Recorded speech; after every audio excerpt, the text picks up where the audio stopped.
first time you came to Napa Valley and looked out on these vineyards? July 1, 1935. I came to start as the wine chemist at the winery. And I was interested in looking things over because I thought this was a beautiful place to make some very fine wines. And then I talked to August Benkaiser, the vineyard foreman at that time, and we hiked all around these hills. And he began to help me to identify grapevines, all the different varieties. Then I've always been in love with the grapevines and all the redwood trees. Napa Valley, its wine industry and agriculture, is a national symbol of American quality. As farmers close to the soil, each group of Americans, Europeans, Asians, and Latins shape the Napa Valley layer upon layer in the way of their ancestors and planted crops in a climate and landscape similar to the old country.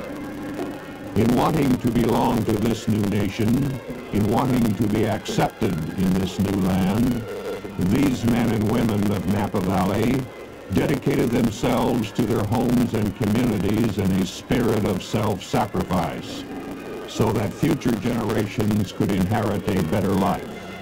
This spirit of contribution was demonstrated through their daily work. And I'd like to tell you a little story what really happened to me. When I started my own business in Sonoma, I tried to get 5,000 new champagne bottles. And this gentleman, Mr. Silvani, California Glass Company, who still exists, needed a credit for those 5,000 bottles. And after a short dialogue with him, he said, "Hans, I give you credit on those 5,000 bottles." And I said, "What makes you change your mind?" He said, "Hans, you still have dirt under your fingernail."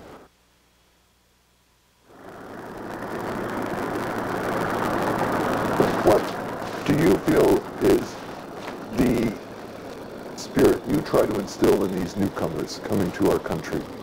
Well, I think I don't have to instill much. I sit back and admire their attitude because they know this is a land of opportunity and they demonstrate it to us over and over again. We don't tell them much.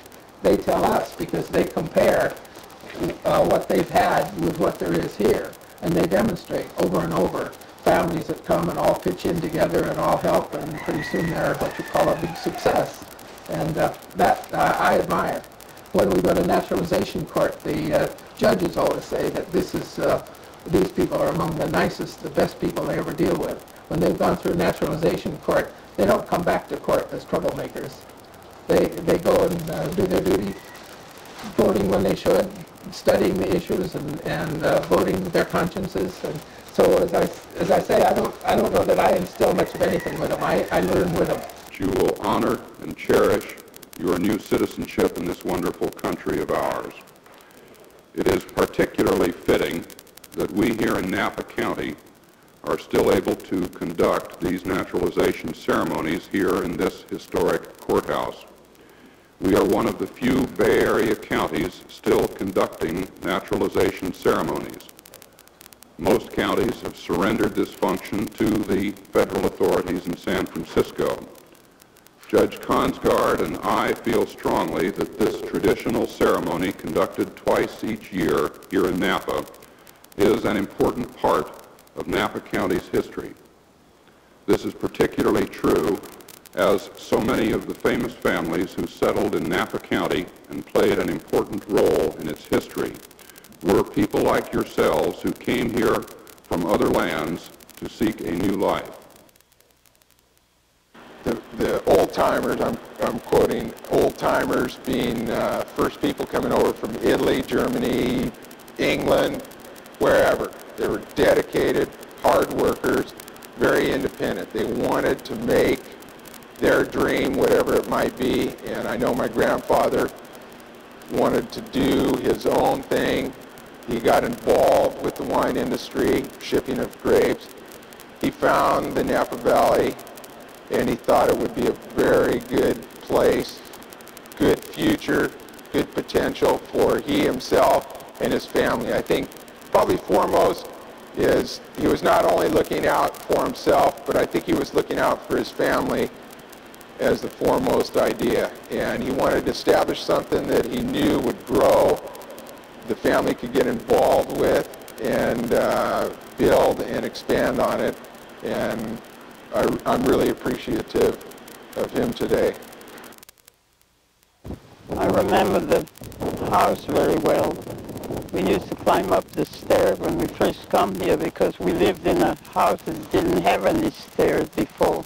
When I moved here in 1904, and now I'm 89 years old, and had to come back and see this mess here. When my folks, they came from Switzerland, then they settled in San Luis Obispo, and then from there they came up to this country. I was the 8th in the family, and there was 18 in the family, because there was 10 after me, so that was as many was here, about 14 when we first came.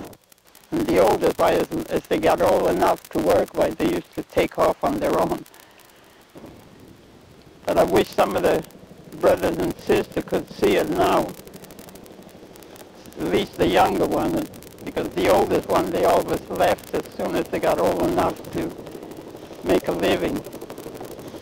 But then we got along, little by little, with help from some of the neighbors. There wasn't many neighbors, but then there was a lot of friends that kind of helped Mother along. What did you expect when you came to America? What did you want? Well, did you want to be a millionaire? No, I don't want to be a millionaire. I just want to make a good home for my family. That's the main thing. So I take care of them. I don't care for money. I didn't come here to be a millionaire, like you say, no. To raise a family and do the best I can for them, provide for their necessity, and the best of my knowledge and my possibility, which I think I did. That's why I'm here. I got no money, but at least I raised a nice family. I raised some nice boys and girls, and they all love me. This is the true story of Napa Valley. Pioneers who never forgot their native lands, who wanted to realize their small but greater American dream, giving their children and the legacy of wine to soften New World existence in a restless country. The Napa Valley wine industry is a living monument to these pioneers and their spirit of American excellence. Late Harvest is the tale of how thousands of agrarian families, crushed by Prohibition and Depression, evolved over 3 generations. This story of dedication and integrity serves present generations, so that we too will contribute, inspired by the Late Harvest testimonies of toil, as we inherit the legacy of the dream before us.